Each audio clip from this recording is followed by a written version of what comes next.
Every startup begins with a spark, but only a few founders know how to turn that spark into a scalable fire. Today's guest is someone who has done it not once but twice.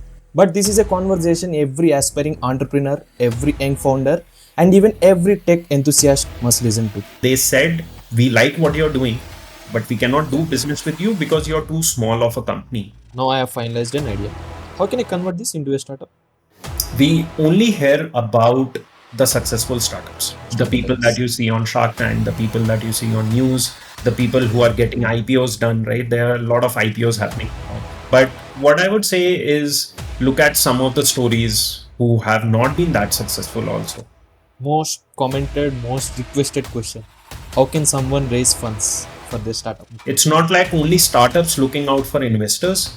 Investors are looking out for startups, good startups also. Startup is a business or something else. Or you are an investor, you'll not invest in every type of startup. That does not mean that that startup is bad. Also, one of the pain point for every entrepreneur, how to pitch. If you still are in that zone, one other thing helps is online pitching. Is there any mindset shift for a normal working professional and for any entrepreneur? I would say a lot, not just a little. How? You don't know if you'll draw salary next month or not. Being afraid of that and not taking the first step is the biggest mistake.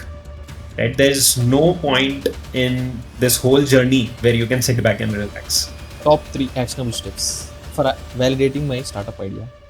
That product that everyone uses in the world, or kind of everyone uses in the world, needs to upgrade 2 times a week. What is stopping us? We need to step out there and we need to just upgrade ourselves more than 2 times a week, right? If WhatsApp needs 2 times a week, we need more than that. Give me one thing that everyone should keep in mind while starting their entrepreneur journey. Thank you so much for watching. If you are enjoying this content, a small click on the subscribe button means a lot to me and to my team. Your support helps us bring even more high profile guests to the channel. Alright, enjoy the episode. Hi everyone, welcome back to the another exciting episode. I'm Hrudesh. Every startup begins with a spark, but only a few founders know how to turn that spark into a scalable fire. Today's guest is someone who has done it not once but twice. But this is a conversation every aspiring entrepreneur, every young founder, and even every tech enthusiast must listen to. Today we have Akarsh Agrawal, a two-time startup founder, technology mentor, and currently the head of tech and training at GenSpark India. From building products to mentoring founders, Akash has lived the real startup journey, the risks, failures, breakthroughs, and even the wins. And today he is here to share the raw, practical, and brutally honest truth behind building something that lasts. Get ready because this episode is not motivation. This is entrepreneur clarity. Hi Akash. Thanks for joining us. Hey, hi. Thanks for that wonderful intro. I've never thought I've done certain things that you have mentioned. Yeah. Thanks for that. How are you doing? I'm doing good. I'm doing really good. How are you? Yeah, thanks for asking, Akash. I'm Good. doing really great. Sure. Can you break this term? I'm very curious to ask this. Who is called an entrepreneur? Who's called an entrepreneur? Okay. So interesting, right? So in my I'll take a step back and give you a brief background Sure. about myself so that you understand most of the things where those are coming from, right? So my name is Akarsh Agrawal, right? So that Agrawal is very famous, right, in India. Everyone True. knows that it comes from a business family already, right? So that Hmm. has been my upbringing, right? So most of my family have been into business, and Okay. I was the first one in the whole family tree to ever do a job, right? Okay. And I had to actually fight my family to get a job, right? Because they were in a different kind of a mindset that, why do you have to do a job and stuff. It's not like the Got it. business is really huge, but the mindset is very different, right? Okay. So why I'm saying that is, um, entrepreneurship, in my opinion, is the mindset, right? Got How it. can you think beyond what you have right now in your plate, right? And that mindset has helped me even if I was doing any job. And right now I'm doing a job, right? For me, I don't see much difference in when I'm doing a job or when I'm doing a startup, right? Okay. Because If you have that entrepreneurship mindset, which is you can break down problems, you can see problems, you can have a bird's eye view to what's happening, right? It's generally what happens is you are giving a job, you are given a task by your managers, you just do that task, submit that task, and you feel your job is done, right? Entrepreneurship is a step beyond that, right? Okay. Can you question, can you look at why that task was given to you, how that impacts the overall product, the overall customer journey, the overall Okay. user experience? If you are able to see those things, then Hmm. you are an entrepreneur, right? You don't have to start a startup to become an entrepreneur, and that's my opinion. Hmm. Really, that was a perfect breakdown, Akash. I have never gone through this kind of definition before. Everyone will have their own Hmm. Hmm. thought process to it. It's Okay. just something that I feel entrepreneurship it's for me. But it gives us more clarity on it. Sure. Yeah. What is a startup? You have mentioned one term called startup.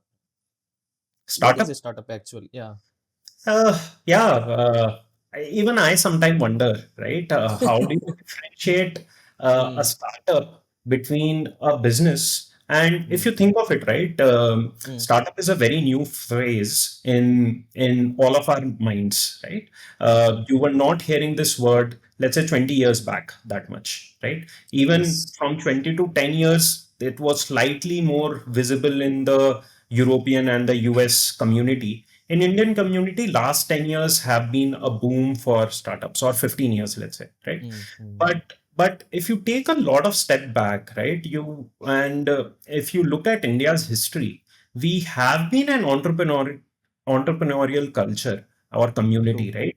Everyone has their own shops. Hmm.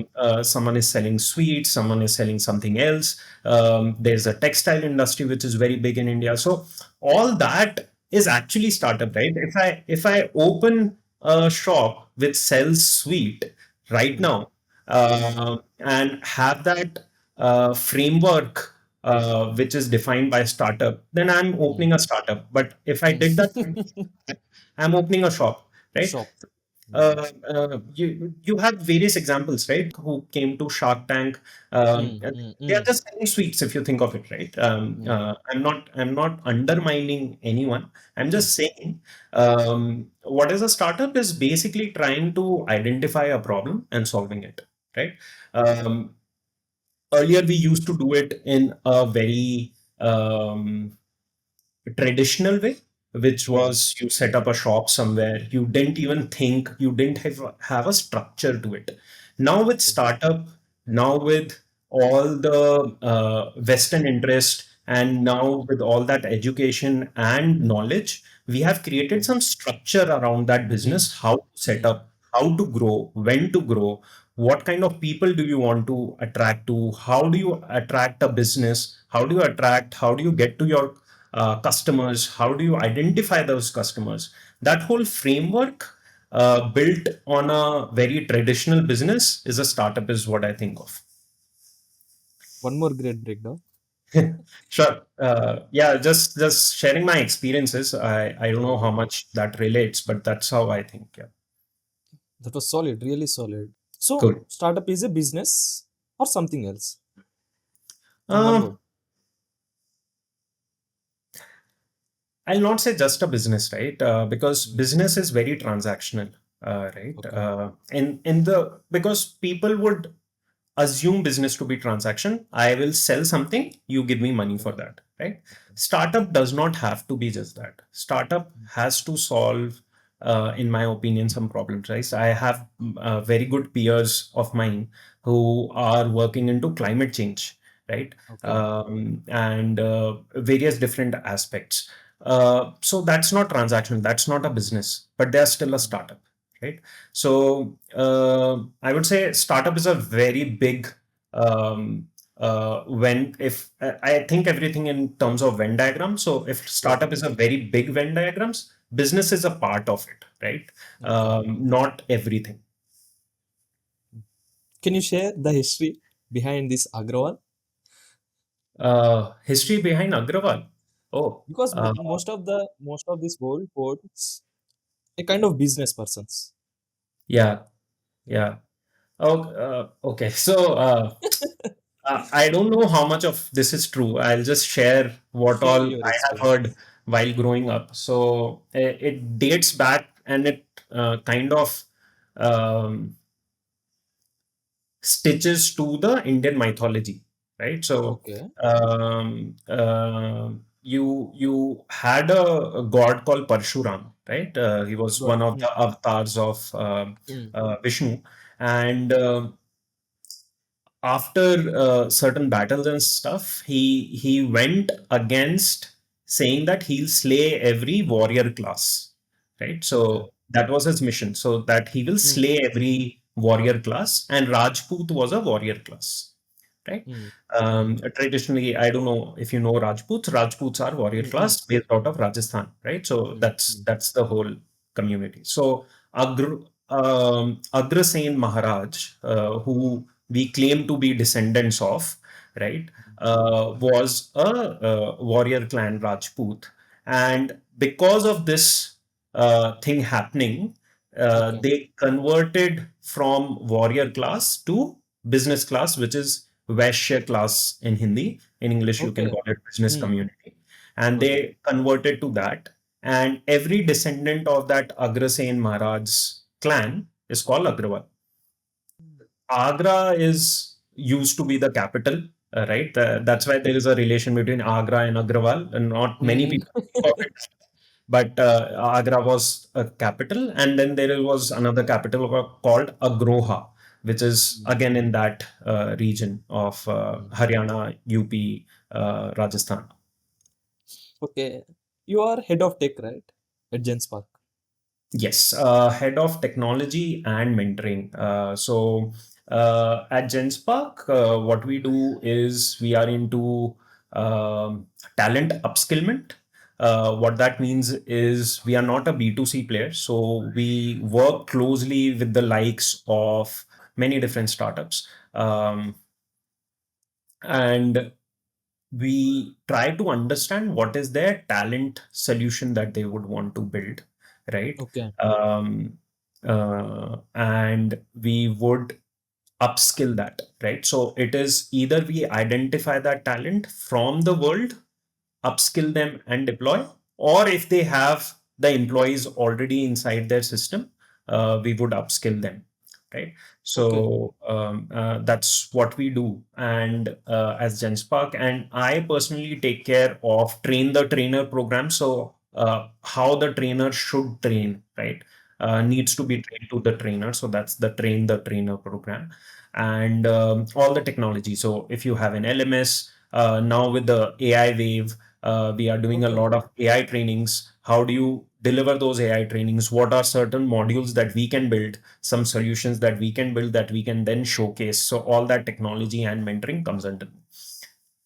And as part of this, because we are part of a larger group, now I'm building a separate product also, which is called Hunar, which is into skill based recruitment, which is targeted only for the US market as of now. You train only for the enterprises, or else if any student or else any working professional want to Yeah, join.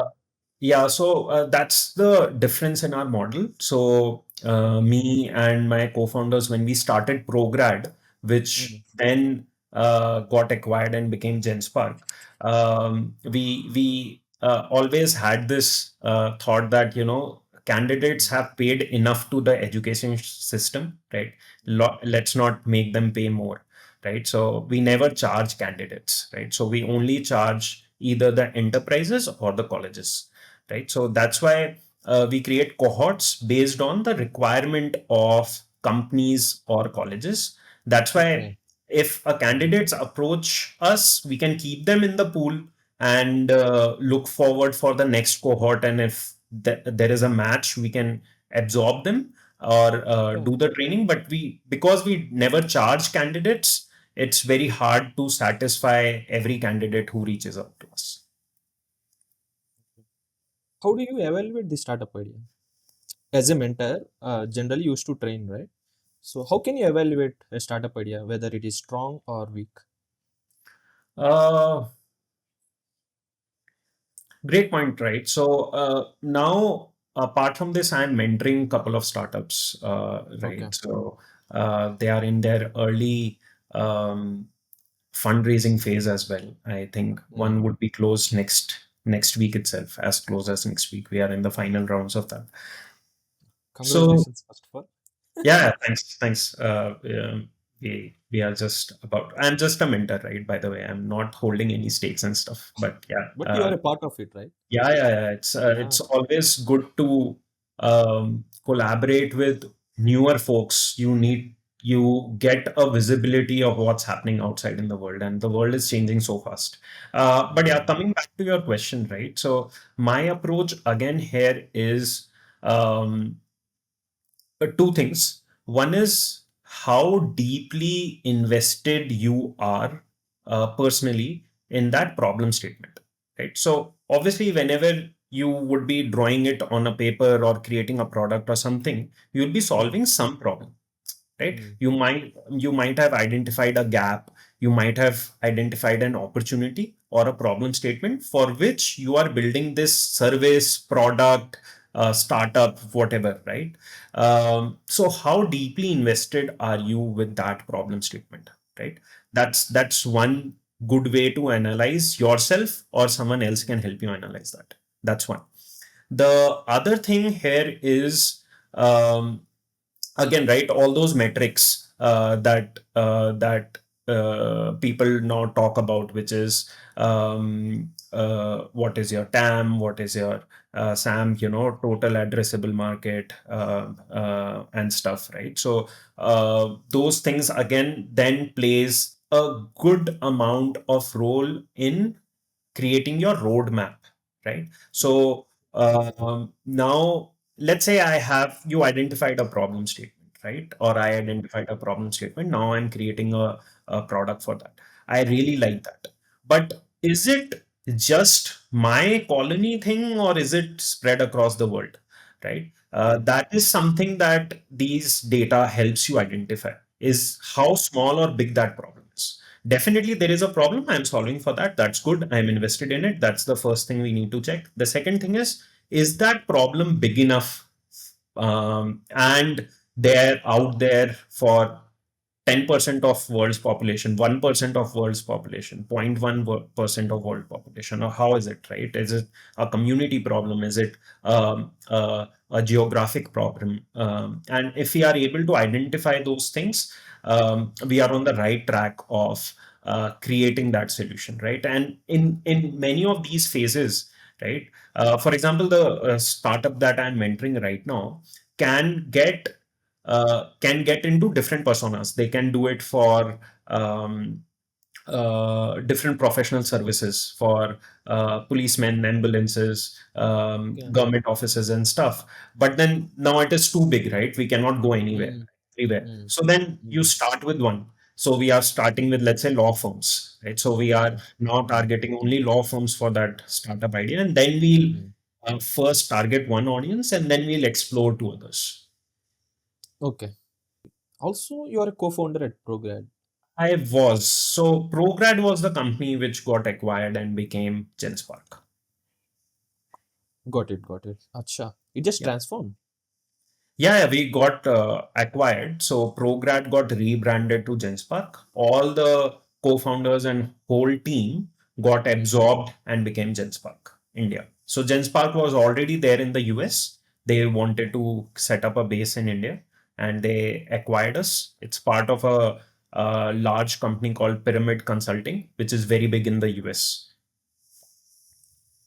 Also, every founder has a dark face. Yeah. What was yours? Uh, I don't think it was trust factor, um, because if okay, when you ask that question about startup, right, the first thing I Mm. said was how deeply invested are you in your problem statement, right? Mm. And if you are very deeply invested, whenever you talk, how you talk tells the other person listening if you're genuine or not genuine. Mm. right? Even if you're a bigger company or a small company, whatever, right? Okay. So that I feel solves the trust factor, right? Mm. If you are deeply emotionally involved and very much feeling about that problem statement, Mm. people understand that, okay, you are talking genuine things. They might give you work or not, that's a separate thing, right? So we, in our early phases, we had encountered couple of cases where companies were very big and they said, we like what you're doing, but we cannot do Okay. business with you because you're too small of a company. And Mm. a very large company like us, it's very Okay. difficult for us to work with you, right? Because Okay. there are many legal onboarding process, many things, right? You have to Mm. justify it to many people and stuff. And just a startup of, let's say, 2 dozen people, 3 dozen people is not a good enough partner for, let's say, a multi-millionaire or billionaire, billion dollar company, which is an MNC and has a base in India, right? So that we have faced a lot, right? But I'll not call that a dark phase, actually, right? That was just a realization for us that, okay, there are big fish in the market, and they are too big for us, right? Let's first get to the smaller, palatable fishes, and then let's when we are big enough, then we can go to them, right? And interestingly, now that we are acquired by a bigger firm, now we are approaching the same companies and we are getting better responses, right? So it Great. happens, Great. right? It's just a phase that you have to go through. It's just a matter of time. Yeah. It's just a phase you have to go through. And um, again, right, entrepreneurship does not just stop with you having an idea and creating something. It's more like a mindset, as I was saying, right? So everything that comes to you, every interaction that you are having, like for example, I'm having an interaction with you right now, right? Can I take some positive takeaways from that that I can then incorporate with the problem statement that I'm building, right? Mm. So if that company gave me some feedback, that can I take some part of it and make my product better, right? So and you might have heard it, many people say that, right? That startup is like your baby, right? So you think of it all the time, right? And whatever interaction you have with anyone out there in the world, can you take positives out of it Mm. and make your baby better, right? Mm. It's like a mindset, you have to live that 24/7. Got it. Also, this entrepreneurship, it's a long journey. Yeah. Right? Yeah, we need to play a long-term game. Yeah, it's a really long game, right? You have to be patient, for Mm. sure. Um, and again, everything ties back to what I think is the mindset, right? You cannot, it's not very transactional, right? It's not like I'm setting up a team of 10 people and by the end of 2 months or 3 months, I will get this revenue, right? You can only put that on paper. Whether you'll achieve it or not, only time will tell, right? You can do your best efforts. Um, and repetitively, what will happen is you might fall short or the market will collapse, as it happened during the COVID phase, right? The market suddenly collapsed. Now there is a recession going on, which Mm. we cannot control many things, right? If there's a war happening in some part of the world, we cannot control, but that's influencing us, right? So you have to be patient with what you're doing, and it's grooming your startup is what I would say, right? You groom your startup. In that phase, you might have to pivot a couple of times also, right? So not the whole idea, but maybe customer base, right? Maybe you are thinking, for example, our business is B2B, right? Maybe you started as B2B, then you realize, okay, B2B is not working, let's go B2C, right? Or do something else. But you have to try different things. If your first thing is working, that's super awesome. But if it's not working, what I would say is don't lose hope on the first try itself, right? At least give it 2, 3 more shots. maybe try different market, maybe try different customer audiences, maybe look at if your go to market fitment is correct or not. Is there some upgradation that you can do to your product or service, whatever you are providing? And patience is the key, right? Mindset, you have to be strong, and you have to have that strong mindset and patience to get this through. And uh, we only hear about the successful startups, right?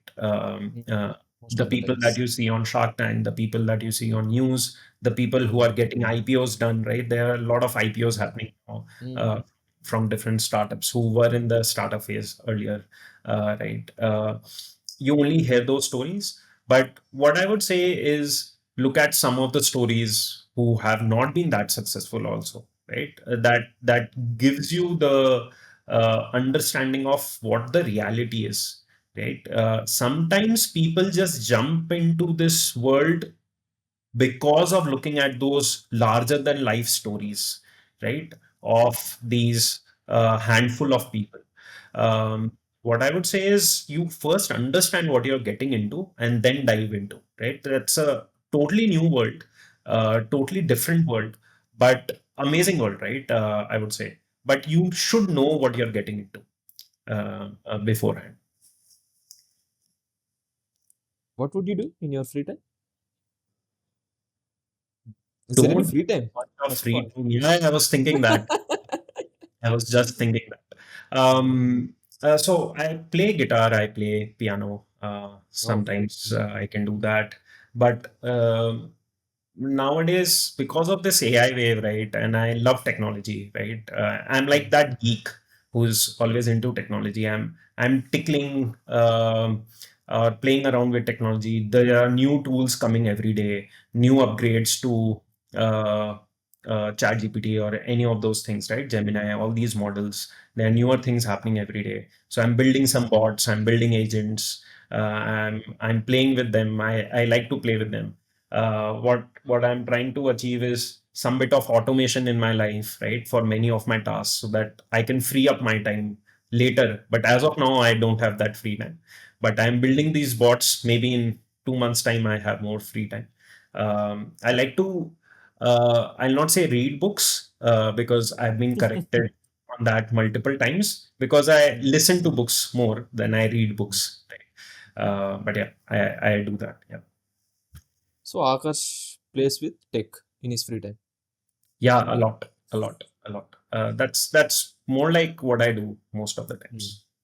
Okay. Give me top two AI tools. Two AI tools. Yeah. Top two AI tools that you use every day in your Uh, day-to-day tasks.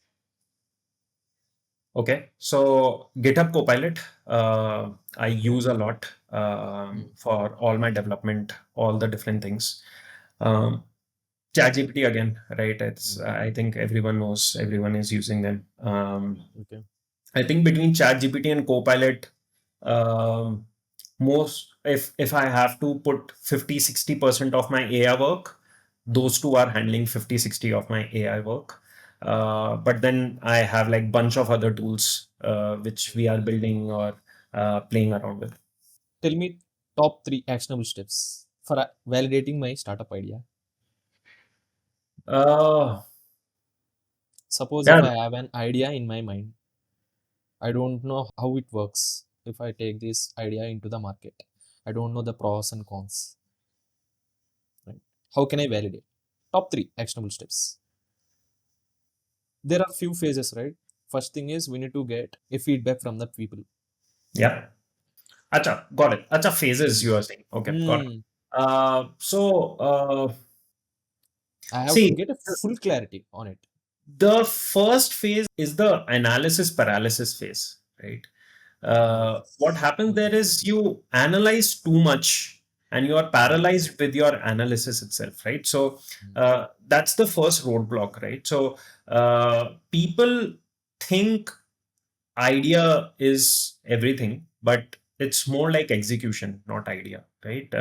I think someone said somewhere, I am bad with names, but someone said it somewhere that, ideas are you go to a tea stall, or if you are in Bangalore, you'll go to a filter coffee stall, and you'll get ideas thrown around in every conversation, right? So then what is stopping them to actually get out there in the world, right? So ideas is not the main thing. I think you need to have execution thought out first, right? Perfect. That's one thing. And after that, what happens is your analysis paralysis, right? So you analyze your execution too much, and you do not test the waters, right? So Right. a good example that I take is, for example, when you're doing swimming, right? You analyze a lot of things. Should I wear the full swimming costume? Should I wear goggles? Should I wear that ear plug that the water does not get in? The water is cold or warm. Should I go in morning, evening? All those things, right? But those are not helping you anyway, right? What is helping you is you taking that first dip in water, right? That tells you if the Yes. water is good for you or not. That tells you if you want to try out a different costume. It tells you if you want to put something on your head or something on your eyes or something, whatever, right? Don't just sit outside and analyze from outside, right? Do that basic analysis first, obviously, right? You would not want to take a dip in ocean, right? You will first want to take a dip in a small swimming pool in your society or in your club, something, right? So do that, obviously, but then take a dip, right? Don't just sit on the outside fence and keep on analyzing it, right? Because there are a lot more things are that you learn from that very first dip that you take, right? During the process, you learn a lot. During the process you learn a lot, right? Learn by doing is the best kind of learning that you get, right? Mm. And you get the taste firsthand if that execution, if that idea is making sense, not making sense, should we change some execution process of it, whatever we need to do. And now with these AI tools again, right, it becomes too easy to try it out in the market. Now you can build your MVP or POC, whatever you want to call it, so fast, so easily, and test it out in the market to get that first-hand feel. And then you can change, then you can adapt, then you can do a lot more things to upgrade it and create version 2, version 3, and so on and so forth. Now I have finalized an idea. How can I convert this into a startup? Uh, a long journey, right? Again, it's very easier said than done, and everyone will have their own journey. Um, if you have, again, finalized the idea, have you tested it yet? If not, first test it in a small group of friends and family, or whatever that problem statement is affecting that community, or whatever that is, right? Society, community. Test it out there. Get that early feedback. Try to adapt to it, right? And then keep on upgrading and keep on releasing whatever you are solving for, right? Is it a service? Is it a product? Whatever that is, keep on revising that, keep on upgrading it based upon whatever feedback that you get. Because we are in a very fast moving world, right? The requirements change a lot. Market sentiments change very fast, and technology is ever changing. And since this AI wave, it has been gone like crazy, right? So you need to be on your toes, right? Now with that question, right, that happens another thing, which is you test out the idea, you like it, you release it, and then you sit back and relax, right? There's no point in this whole journey where you can sit back and relax, right? So the people who are the success journeys that you see now, going to IPOs, or even not IPOs, they are successful startups, right? Look at their founders' journey. You'll never see that they have released something and they are sitting back and relaxing, right? They're thinking next thing. They're thinking 2 steps ahead, 3 steps ahead, right? And you have to always keep on doing that, right? It's not a journey for sit back and relax. Akash, am I stretching you a lot? No? No, that's Yes. okay. Yeah, that's okay. That's okay. Okay, it's fine. But yeah, some interesting questions, like very wonderful questions. It is making me think also before I answer you. How's your day-to-day task used to look like? I mean, when you used to plan your things, when you used to wake up. It's very, I would say, dysfunctional. I don't. Dysfunctional. There is no proper time where I go to sleep. There is no proper waking up time. Because that new product that I told you about, right, that addresses US market. So I'm kind of working in US hours a bit also. So my time Okay. shift uh, starts with IST but ends with UK time, if not US time, Got right? it. Yeah, that's how it is. But the fun thing here is, and that's something I also talk to whenever I'm talking to either startup founders or generally in any conversation is, if you like what you're doing, right, you don't feel it like work. You actually don't feel it like work. You actually like doing it more and more and more until and unless someone else from your family or someone else comes and says that, okay, now it's too late, go to sleep, now do the other work tomorrow, right? Or your body yourself, you realize, okay, I'm too tired to do now, let's do it tomorrow. It will give indications. Yeah, it will give indications that now you need to sleep or go for a walk or something, right? But if you really like what you're doing, then time, there's a lot of debate on work-life balance and stuff. Um, um, I'll not comment on that much because there's a lot of debate going on. But what I feel personally is, if you really like your work, then you don't need that balance. That balance is automatically created because you like what you're doing, first of all. So you're happy what you're doing with, right? And your life automatically marries to it, right? So you get the best of both worlds anyway. This is a long game, first of all. Yep. So there is no particular term like work-life balance. If you like it, you will stretch. Yeah, that's what I'm saying, right? No one is forcing you to do that. That's the Mm. good and the bad part both. If you're starting with your startup journey, that's another thing, right? No one is forcing you to do anything, right?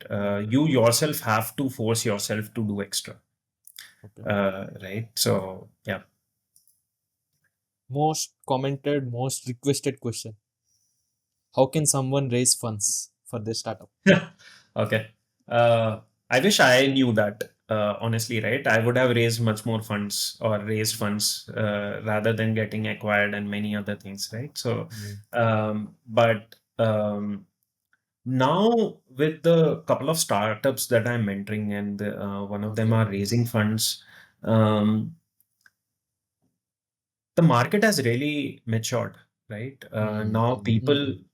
are also looking out for good startups, right? Okay. It's not like only startups looking out for investors. Investors are looking out for startups, good startups also, right? It's a two-way road now. It's not like a one-way road, right? The thing is, are you in your research in your first phase, which is your MVP phase of your startup? Were you Okay. mature enough to release that, gather all that info, mature enough to take that good feedback, put it in a piece of paper or a deck or something, and communicate Okay. it out to the world?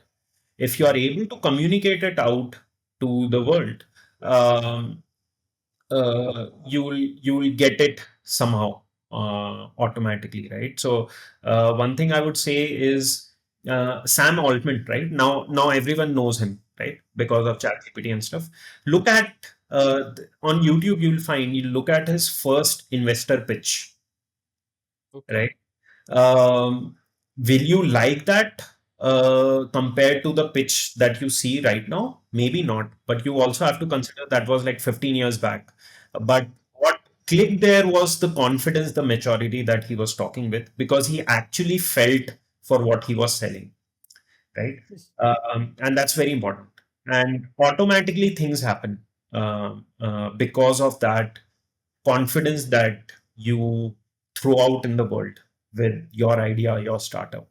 Can you suggest any platforms for pitching clients? Uh, I'm really bad with names.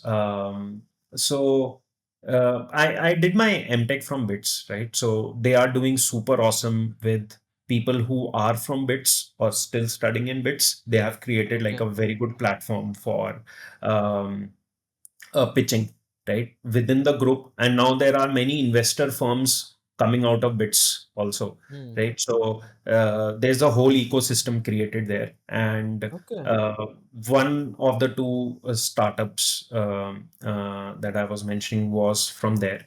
And there are a couple of other things, right?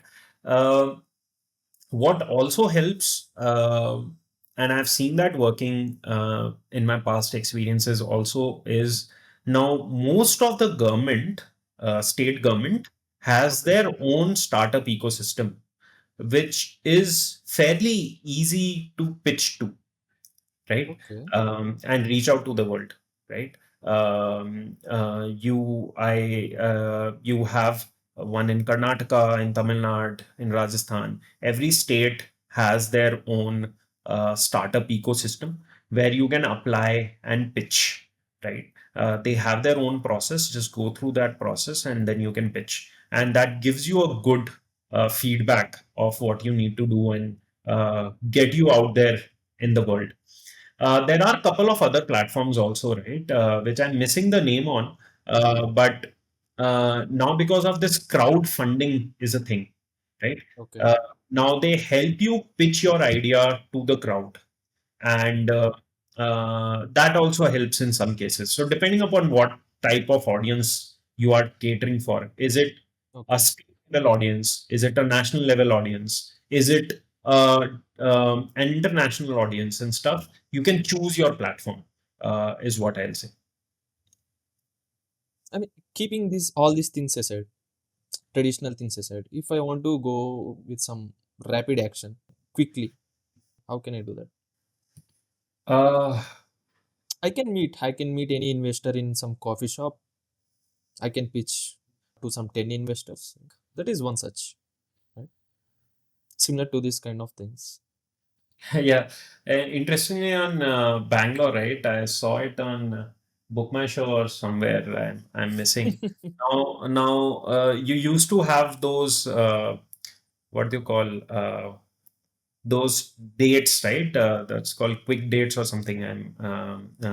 Which is 2 minute dates, right? You switch tables, you meet new people.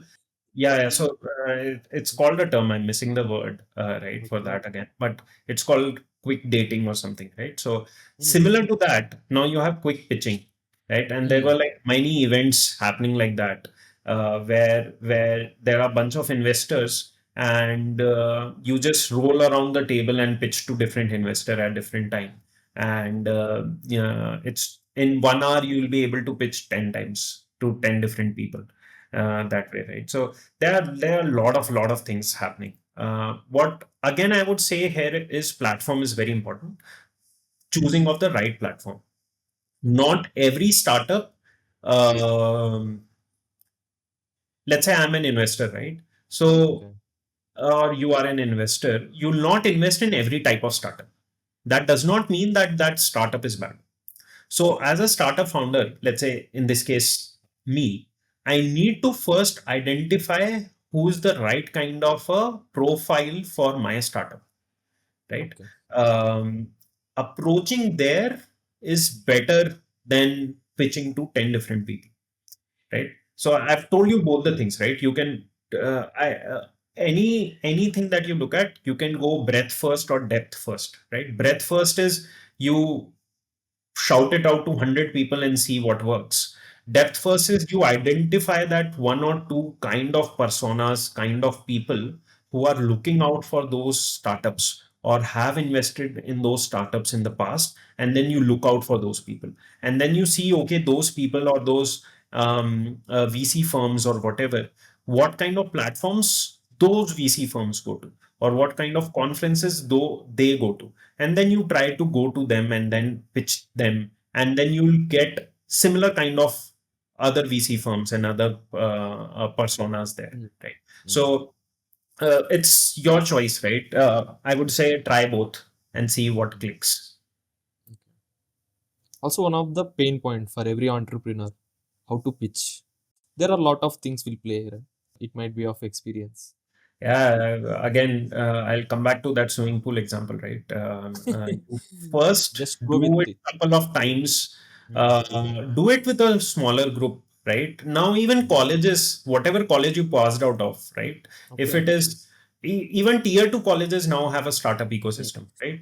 Mm. Try reaching out to them, try doing that in the smaller community first. You will Okay. get out of that fear zone at least Mm. fast, and then you reach out to the larger audiences, right? You would definitely don't want to give your pitch to your ideal VC the first time itself. You first want to take some feedback couple of times from different people and then pitch to the ideal person that you want to pitch, right? So how do you do that? You again, right, your state ecosystem, startup ecosystem is a good place to go to. Your colleges will definitely have something, right? Most colleges have. If colleges don't have, then the university which those colleges are affiliated to will have, right? In some place or the other in the local scheme of things, you'll find an ecosystem where you can pitch easily, get out of that fear zone. Um, if you still are in that zone, one other thing helps is online pitching, right? People are slightly more comfortable online pitching than offline pitching, standing in front of stage, right? So Okay. now there are different events which are happening, right? Mm. Where you can do online pitching. So Okay. then you can do that couple of times also. You get a taste of feel what people are liking, what people are not liking, and stuff. Right. And I'll give you an example again, right? From our instance, till the very last date, we were Okay. always changing our pitch deck, right? Mm. The couple of startups that I'm mentoring and I'm working closely with, we are changing our, or I'll not say change, I'll say upgrading our pitch deck every week, right? Mm. And we are making it better and better and better, right? Mm. And that is true for everything, right? Now with inside the company we have couple of different offerings and services, right? And Okay. I think you ask any big company or anything, right? If they have a services deck, a deck where they say that, okay, we provide these services, they keep on Okay. upgrading it every week, every month, right? Mm. Because either they upgrade their service or while pitching to a client, they understand, okay, this is clicking, this is not clicking. Now market sentiment is this, now market sentiment is that, right? Every Okay. corporate does that anyway. In Mm. startup, you need to do that also for your pitch deck, right? It's no different than that. Is there any mindset shift for a normal working professional and for any entrepreneur? Yeah, How? I would say a lot, not just a little. I want Um, an example. so one is the risk wala factor, Mm. right? I agree with it. So so a working professional, you have a set life in the sense you know this much money will come. Based Mm. upon that, you have some EMIs, you have some expenses, you have certain things already figured out, right? In startup journey, you don't know if you'll draw salary next month or not, right? Because you'll first satisfy all your employees, then you will take your own salary, right? So in our earlier phases in a startup also, there were many months where we didn't draw the salary, right? Okay. But you need to give out salaries to your employees. You keep Mm. to make the startup functioning, right? There are many expenses, right? Expenses, other expenses. After doing all that expense, if the money is left in the bank, then you take out your salary, right? So that is a very different way of looking at things, right? So that risk appetite is very important Got it. to go for. And the another thing is what I think I stated towards the beginning of this discussion, which is um, okay, I'll take an example, right? So which I generally take is when you read a book too close to your face, you are not able to read the words, right? Because it's too close. In startup world, you need to understand when things are too close to your face to step it across, to have that bird's eye view, to have a larger picture in view. That is very different from a general work that most of the people do. Again, not undermining, not doing anything, but what happens is, let's say if a task is given to one team, right? You first need to understand there was a 1,000 member company Mm. that created a product. That task was then given to 100 different project managers. Now each project managers only know about their project. Now that project manager is then giving tasks to 20 different members, right? Now those members are only getting to know about that project and their task. They don't know about that larger picture that that company CEO or someone decided, right? So generally we miss out on that larger context, that larger picture. Okay. Okay. And that's a very big game changer or like a mindset shift when you do a startup journey, because you always have to look at the larger picture, always have to look at the large scheme of things. Quick decisions. Yeah, many those things, but as services also, right? You do that as part of any profession. You have to take quick decisions if you want to get better in your job. Also, um, the change is mostly around uh, taking ownership of those decisions. Also, right now, because you are taking decision, you are owning that decision for your startup's journey. In your working professional life, what will happen is you'll do something. If it works or doesn't work, there will be, let's say, there will might be someone on top of you. They will take the blame. On top of that person, they will take the blame to the person they are responding to, and so on and so forth, right? The blame only comes to you from the project manager that you're working under, or the team leader that you're working under, right? But when you are in startup, you have to take that pressure of taking ownership, right? Because no one is blaming you there, right? No one is telling you something. So that pressure, you need to able to digest that pressure, or work with that pressure. That okay, I'm taking this decision. I'm open to see if it works or not works. But yeah, I think in most cases it should work. Yeah. Something like that. One of the best line I came across, that is the mindset difference between a founder and its employees. When you came across any problem, no one are well equipped. It might be a founder, any employee, but how you view that problem, how you utilize your resources to solve that problem, that sets you apart. You are a founder or else you are an employee. Absolutely. Absolutely. I don't have any comments on that line. I truly believe on that line.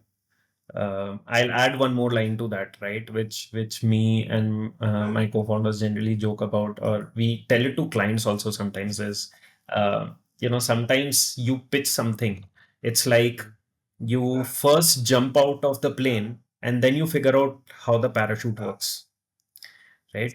And that's also a startup journey, right? Mm, mm, You mm. pitch, you are confident that I can deliver this, and you jump out of the plane, and then you are trying to figure out how parachute works. And most times you will figure out, right? Yeah, Most of the times you will figure out, right? But that's you have to beautiful. have that confidence. You have to take that dive. Mm. I used to work in that manner only. I used to jump. How You are how did saying that it. work for you? Most of the times, yeah, It it worked, right? works. It works. Yeah. Yeah. So I'll yeah, jump. I'll jump. in my personal experience also, yeah, I felt that it works. At initial stage during my college days, I used to fear a lot. Speaking in front of people, sharing my thoughts. Slowly, I have started sharing my thoughts on LinkedIn. Few months passed by. I have started. I have decided I have to start this YouTube channel at no cost. I don't know how things will work, but I have jumped. Yeah. And your Now parachute, I'm glad. yeah, yeah, your parachute has already started working, no? You're gliding now, maybe. What mistakes do you repeatedly see in young founders? I would say the two things that I mentioned earlier also, right, is Okay. the thing that I feel people do a lot, which is the analysis paralysis, right? Which is they'll Mm, analyze a lot and don't take that first step, right? Which comes to the second thing is, which is, are you taking that step? For example, when you looked into your YouTube podcast journey, right? I don't think it would have been that yesterday you thought of it and today you're doing podcast. You might have been sitting on that idea for weeks, days, maybe months, right? And then you were doing a lot of analysis and stuff. And how do you do it? How do you do it? Blah blah blah blah blah. You looked at different podcasts to learn. You gathered the basic minimum basic software and equipment to do this, all those things, right? But after that also, when you gathered all this, was your first podcast the next day? Maybe not, right? You were still looking out for who is the best person to do the podcast for the first time, right? All those things, right? It happens to everyone, right? I don't know you personally. I'm just making those assumptions based upon my previous experiences, right? So no, um, I'm aligning with that. yeah, so that's what I'm saying, right? So that happens to everyone. But the first podcast that you might have done, Mm, the kind of learnings that you had with that first podcast, okay, mm, how should I have I introduced? mm, Did this question make sense? How should mm, have I ended? Was it too mm, long? Not long? Was it crisp? Not crisp? All those mm, things, you learned it better doing the first podcast than thinking over it for weeks before doing that podcast, mm, right? So that combines your analysis paralysis phase and also the taking the first step, right?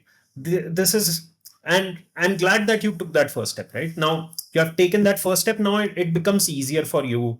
You know the mistakes that you made the first time, second time, maybe, and there's always a learning, right? Even in this podcast, after going back, I would know what answers I could have answered better, maybe, right? Maybe there might be some learnings for you. So there's always learning with each thing, but being afraid of that and not taking the first step is the biggest mistake, right? And doing a lot of analysis, that you go into that analysis paralysis phase is even equally big mistake, right? So if we do that, if we solve for that, then everything else is okay, right? People give you feedback, you can get better, and you then do better, right? Um Another way to look at it, right, is I tell to people, all of us use WhatsApp, all of us use Facebook. These are big, or maybe Instagram, Snapchat, whatever you use, right? These are like big applications out there.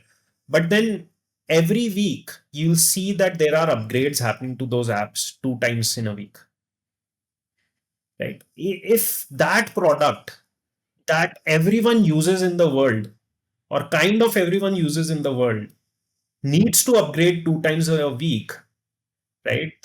What is stopping us, right? We need to step out there and we need to just upgrade ourselves more than 2 times a week, right? If WhatsApp needs 2 times a week, we need more than that, right? So just do that. what should a founder prioritize first?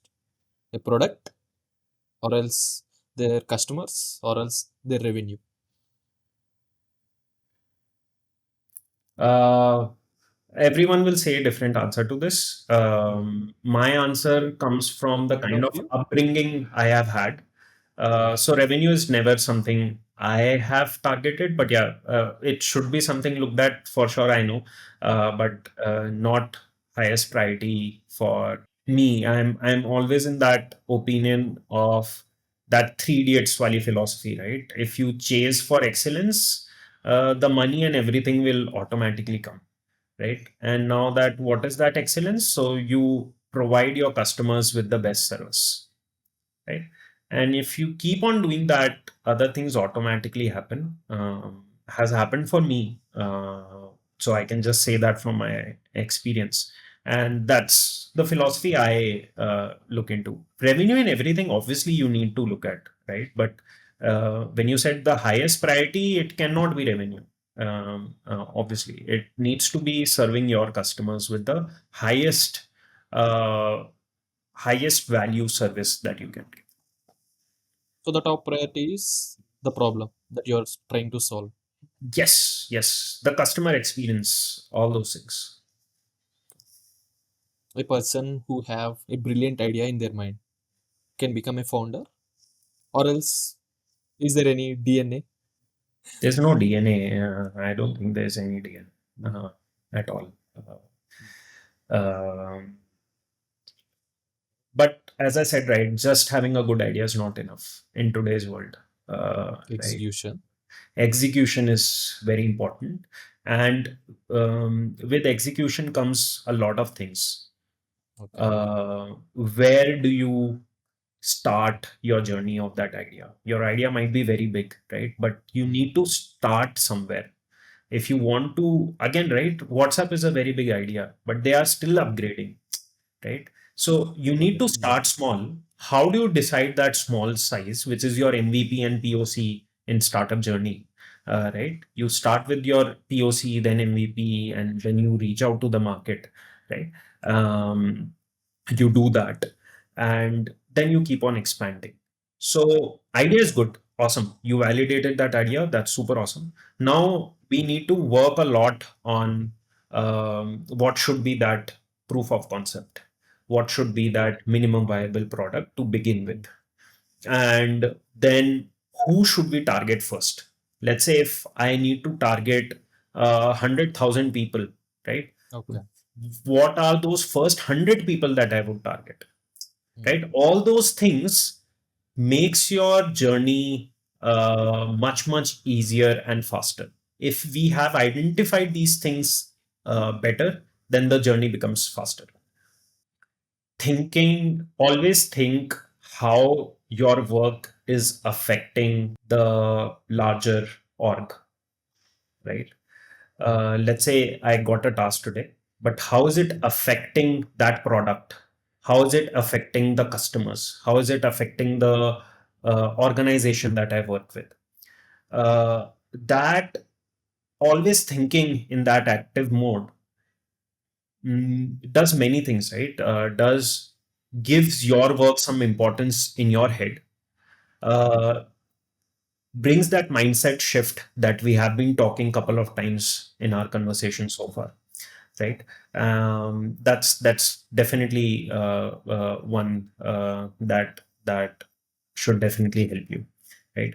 The second thing, see, I come from a tech background, so most of my advices also goes into the tech thing. But now, even if you are working in tech or non-tech, use AI tools for whatever you do, right? And a philosophy that I say there is DRY, right? It's a very common coding practice. It's called DRY, Yeah. But dry. That means okay. don't repeat yourself.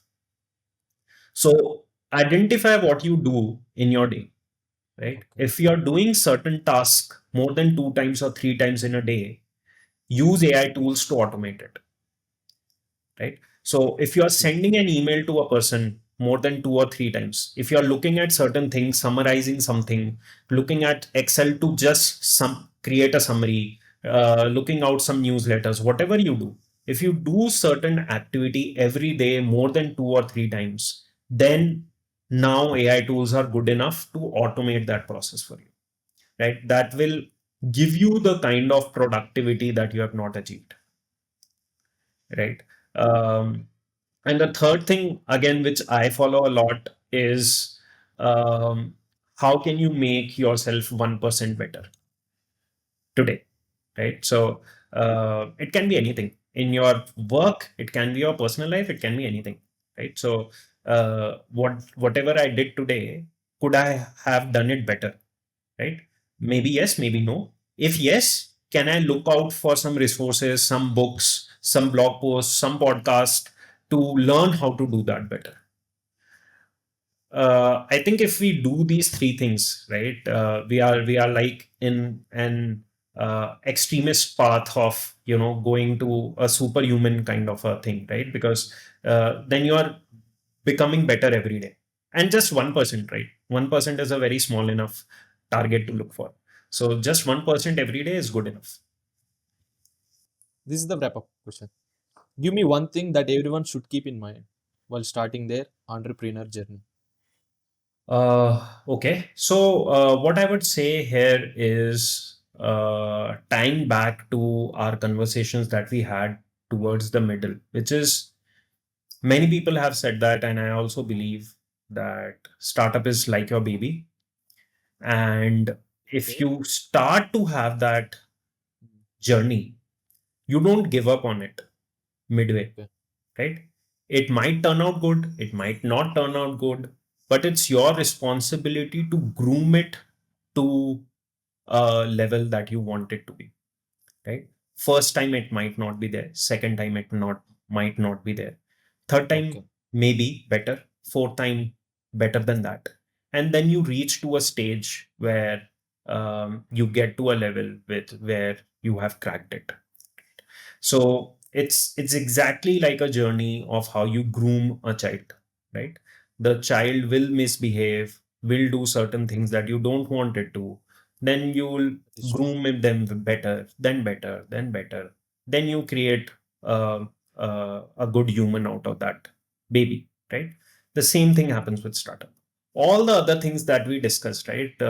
Grit, patience, long game, all the different things that we discussed automatically ties to this thought process. If you think it this way, patience will automatically come because you are treating it like a baby, right? If your baby does not respond well, you don't give away them, right? Or you don't move your head away from them, right? You still take ownership, you still take responsibility and try to make the best.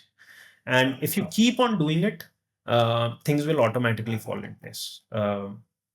Right? It has done for most of us, so why not for you or me? It was beautiful, Akash. I just want to sit back and I just want to listen. Oh, cool. I should do this more often, maybe. Yeah. Good. Thanks once again. Thanks, Akash, Thanks a joining lot. us and sharing your experience. Thanks a lot for having me. It has been a great pleasure. A lot of things I learned while talking. Uh, right.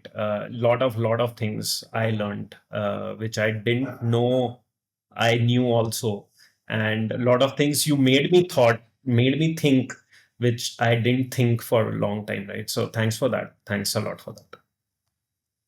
And thanks to you for taking us all into your thinking loop. For sure, for sure. Looking forward, Radesh. Maybe this helps to even if one person gets excited after watching this and creates a startup and goes out and does super well, it will be so proud moment for both of us, right?